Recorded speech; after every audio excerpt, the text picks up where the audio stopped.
There's more to being a Buffalo Bills fan than breaking tables. Welcome to the More Than Breaking Tables podcast, a show about what really makes up the greatest fan base in the NFL. We're talking football with experts and fans from around the country. Here's your host and proud member of Bills Mafia, Connor Kobus. One down, 3 to go. Connor Kobus here for another playoff episode of More Than Breaking Tables, and I am accompanied by my co-host, Pasquale Maggiore, who has a lot to sound off on the Bills' first road playoff win in over 30 years. I like that introduction that you just gave me a lot, accompanied by, because it gave me an 80 WWF feel when, like, King Kong Bundy would come to the ring. They'd say accompanied by Bobby the Brain Heenan.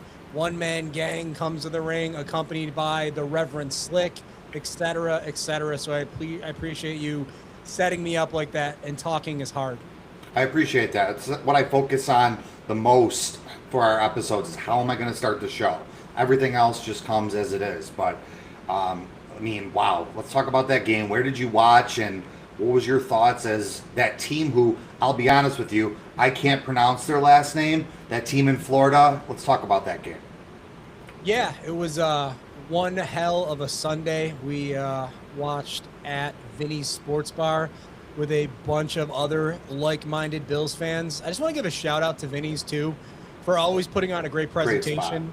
Yeah, when you were younger, you would come out to Vinny's every once in a while, but now you're kind of on the retired game, whatever you're doing with yourself these days. Haven't really seen you very much, but that's fine. Vinny's is located at 2704 Clinton Street, and great wings, great food, reasonable drink prices. I had more than a few high noons, ended up switching over to the new Twisted Tea Light, which is my new favorite at Highmark Stadium. So, yeah, good times had by all at Vinny's, and really a great atmosphere. Yeah, always. And Vinny's is a great spot to hit up in the South Towns. This game against Jacksonville, not surprised what we saw from Josh Allen. He does what he does in the playoffs. He was 28 of 35, 273 and a touchdown, throwing the ball. James Cook, our rushing leader, got bottled up by the Jags defense. A lot of big plays, a lot of different scenarios that fans were talking about as this game got very tight toward the end. 4 minutes left. Josh Allen had the ball, down 4. How were you feeling? I never had one single solitary worry throughout that whole game. Once I saw that first drive, I was pretty confident that we were going to indeed win the game, which I predicted from the very beginning. Nice balanced game. You know, the defense held up. The offense played well. They played consistent. Yeah, couldn't get the running game going like we had hoped to do so, but unfortunately, that's the way the cookie crumbles in the NFL. You can't always get what you want. You get what you need, if you know what I'm saying. Absolutely, the Rolling Stones. Now, with the Bills, a huge play in that game that a lot of people are talking about is the epic 11-yard tush push. The Bills voted to ban that play in the offseason, ends up coming in huge. What was your thought as you saw that unfold on us getting for the game-winning score? Yeah, I would have voted for that as well, to ban that stupid play. But when it works for your team, it's all right. It's just so boring. It's just so stupid. And let's go back even further. And let's go back. Let's talk about how our quarterback is the Terminator. You got this guy, Joshua Hines, landing on his neck.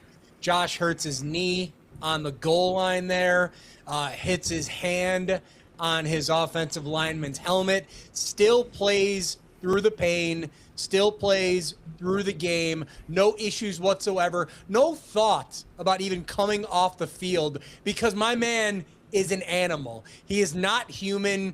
He's a cyborg, whatever you want to call him. He is that guy, and he came to play playoff Josh. We were talking before the game started, as we're at Vinny's once again, 2704 Clinton Street on the border of West Seneca and Cheektowaga. Go there, get some drinks, get some wings. As soon as they made that shot of Josh Allen, we're like, how are the eyes looking? How's the face looking?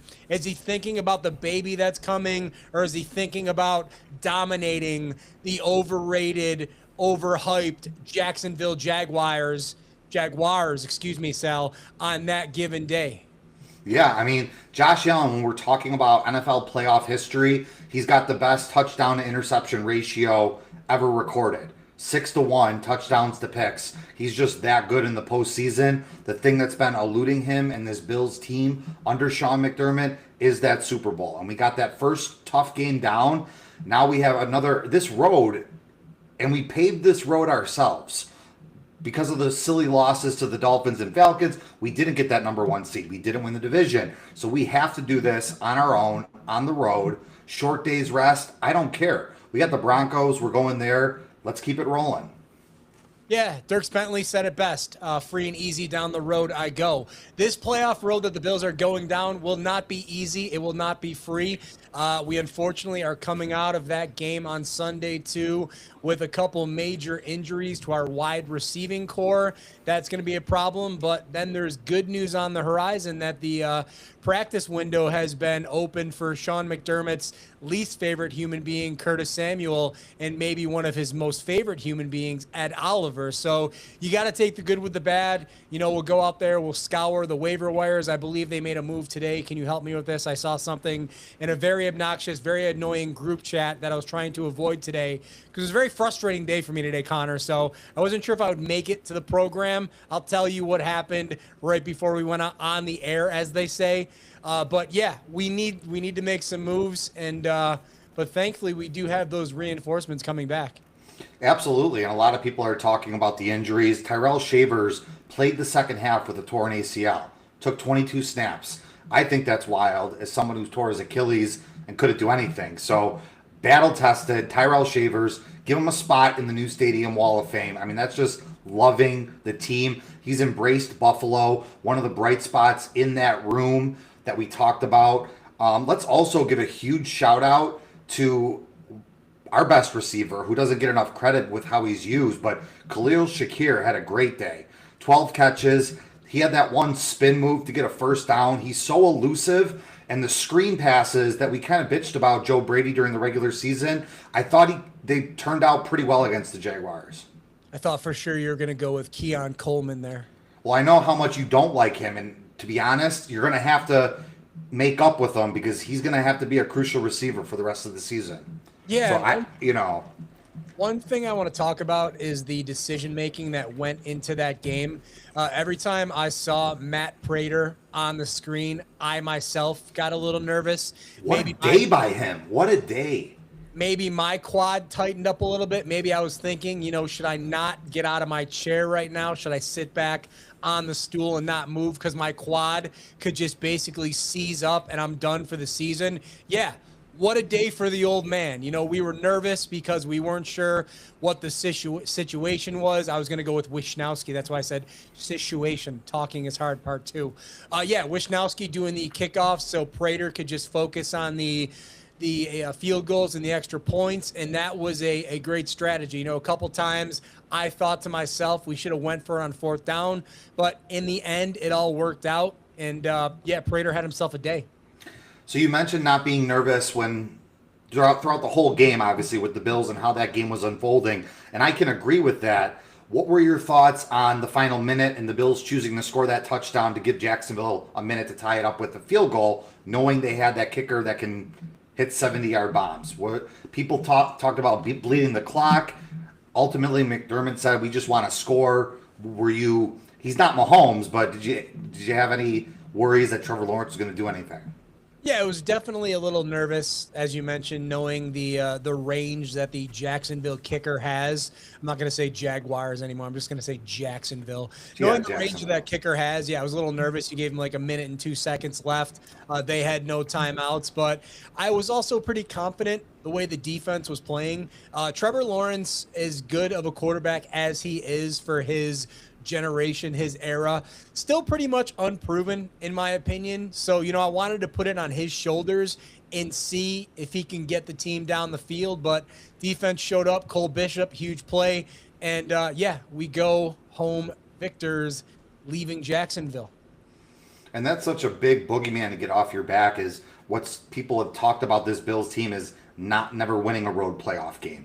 You got that first one, and what I might think is your toughest AFC opponent en route to going to the Super Bowl. Trevor Lawrence was having a good 8-game stretch. He was playing good football. McDermott, when he doesn't have to worry about some of the elite quarterbacks, he can handle these secondary guys that are playing quarterback. He got 2 picks off Trevor Lawrence. The Bills' run game with the run defense, we struggled to stop Jacksonville running the ball, but these teams just go right back to the pass, and that plays right into the Bills' strengths, is how good of a secondary that we have. Another shout out, Trey White, who's playing very good football. People are trying to throw out potential comeback player of the year nominations for him. What can you say from what you saw in the game? Yeah, he had himself a day, and a lot of us made fun of the whole signing of Trey White, as well as the other players that might have played here for the last 5 years but went elsewhere, and we brought them back.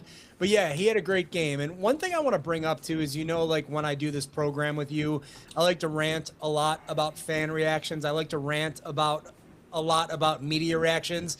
And this week, I might be bragging a little bit. I might be tooting my own horn, but toot. I was very generous to a lot of people this week. However, if somebody approached me with a stupid comment that they heard on Sports Talk Radio about the Bills Jaguars game, excuse me, Sal, that's number two. I really just went on a bit of a rant because I had a couple people come up to me and talk to me about, oh, did you hear that Jacksonville has the best rushing defense in the NFL? I'm like, yeah, I did, but I really don't care. The Bills are going to win this game. The Jaguars, sorry, Sal, that's number 3. Jaguars have won 8 games in a row. This is going to be 9 games in a row. Yeah, well, they're due for a disappointment. They're due for a letdown. So as nice as I was to people this week in my real life, when they came at me with some stupid argument that they heard second, maybe third hand from, again, a radio talk show host, a content creator, a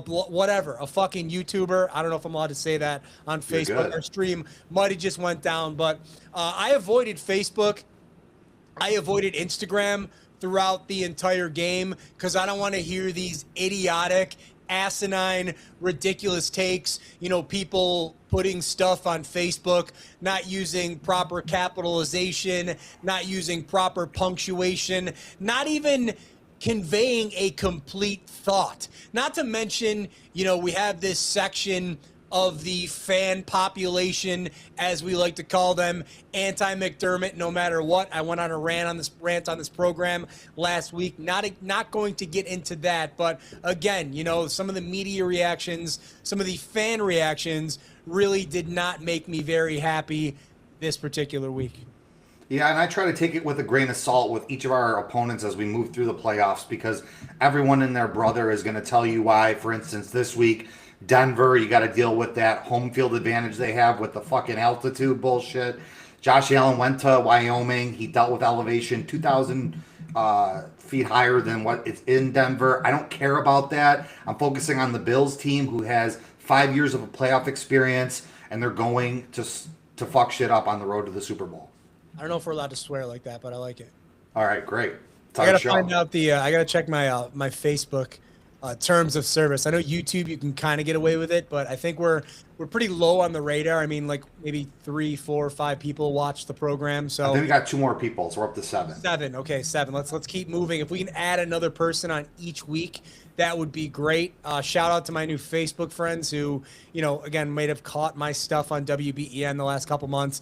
So I appreciate that. So maybe they're listening, but I don't know. But yeah, I mean, if we got to work blue, we got to work blue. Is there anything we haven't covered in regards to the Jacksonville game? I mean, just some big plays that I wanted to shed light on.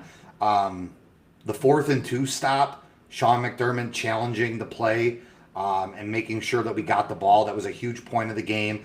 And then Josh Allen facing a blitz, throwing that pass to Brandon Cooks, play of the game on offense on the game-winning drive. So overall, we've covered it. I mean, the Bills took care of business. People are trying to spin it and say that the Jaguars let us off the hook. And I'm like, that's absolutely not what happened if you watch the game. The Bills were winning. It was back and forth, and we took care of business. Yeah, and I did mention when Cooks made that first catch that was going to be his total comeback game, and he had a great performance. He's got to stay healthy because we need him out there. Yeah, definitely. And we're hitting up the waiver wire looking for replacements for Shavers and Gabe Davis. I thought Jacksonville was a little scummy with their hits on Allen and going after Gabe Davis's knees. What were your thoughts on that? Yeah, this Joshua Hines character. Yeah, whatever, Yeah. dude. He had to switch his name because he's not the best Josh Allen in the league. Yeah, enjoy your offseason, friend. Yep, enjoy Cancun. Now we're going to go to Denver, 4:30 kickoff Saturday, Mile High, short week. The Broncos are the number 1 seed, although not your typical number 1 seed. That's been dominant. They've had a lot of comeback victories. They played a barn burner against the Jets earlier this year. I'm looking forward to this matchup. I think James Cook is going to get going a little bit, and I trust Sean McDermott against young quarterbacks like they're Bo Nix. Did you have any thoughts, feelings, and opinions about potentially making the flight out to Denver for this game? So I have a friend that lives in Denver, and I'm off of work on Martin Luther King Day. So logistically, it could have worked. Financially, just not there yet. Got to close a few more deals at work to have that extra spend. I was really hoping your Steelers were going to go on a run so I could go to Pittsburgh for the AFC Championship game. But that was a whole nother story. Yeah, we got to touch on that before we get out of here today. I got a couple of thoughts, feelings, and opinions on That's those your guys.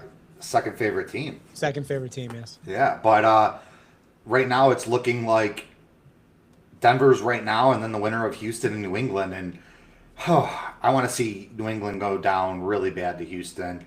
I thought that game they played against the Chargers was an awful game. Both teams didn't look good. I don't know. I'm just sick of the Patriots. Yeah, so there was a group chat amongst friends about the potential, talking is hard. I think that's my second flub.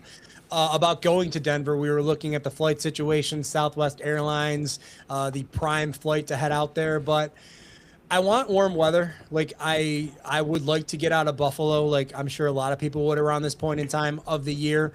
But I want to go to warm weather, and I didn't think that Denver was the proper investment to do so. So when the Bills play the Patriots next weekend in the AFC Championship game, I'm definitely going to consider to make that trip, even though it's hypocritical to talk about the weather in Boston compared to how it is here in Buffalo. But I'm looking at, let me get myself a lobster roll. Let me get myself something from Mike's Pastries. I know I'm using tourist references. I apologize. Another place we went to when we were out there, got a great brunch. Let me get that in my stomach before heading to Gillette Stadium to watch the Bills capture the AFC Championship this year. That would be a fitting ending and very a lot of justification taking the AFC title from the Patriots to go to the Super Bowl. What makes you so sure that Houston doesn't have a chance to win that game with that defense? I just don't. I think there are a lot of smoke and mirrors. I don't think their offense is good enough unless their defense is going to score 21 points or whatever to beat the Patriots at home. We'll see. I'm not really sold on C.J. Stroud. I believe he's regressed a lot since his big year. And what's his face? Nico Collins concussion last night's game. We'll see if he's able to return next weekend and see what happens. But I guess they got a running game now. This Marks fella can run the ball pretty well. But yeah, I would definitely go for New England in that scenario, in that situation, the home field advantage and having that working for them. And, I think they got to take Vrabel over, DeMarco Murray as far as coaching goes. Miko Ryans.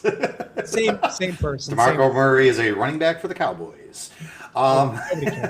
Anyway, one opinion I have, I think we got to get rid of Monday Night Football in the playoffs on Wild Card Weekend. There should be 3 games on Saturday, 3 games on Sunday, 1, 4, 8. Just make it easy. Why are we bleeding? Monday Night Football is a regular season thing. It's the playoffs. Give these guys rest. It's unnecessary. Just trying to make more money through different networks. I just thought it was a waste.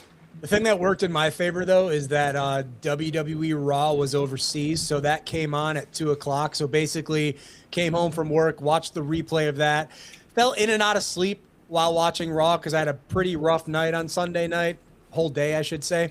Pretty much shot with the Bills game and just excessive alcohol consumption. And I was ready to go when that Steelers game came on, and the disappointing ending really was. I would agree with you, though. Let's get rid of that Monday night playoff game. Yeah, I know. It just makes things more of a headache. You alluded to the Steelers, your other team. We will not be seeing them any more longer in the playoffs, and they just had a bunch of changes. We don't know if Rodgers is coming back. Mike Tomlin has dismissed himself as the head coach. What are your thoughts on the Steelers? Yeah, I'm thinking maybe Arthur Smith moves up and takes the head coaching position there.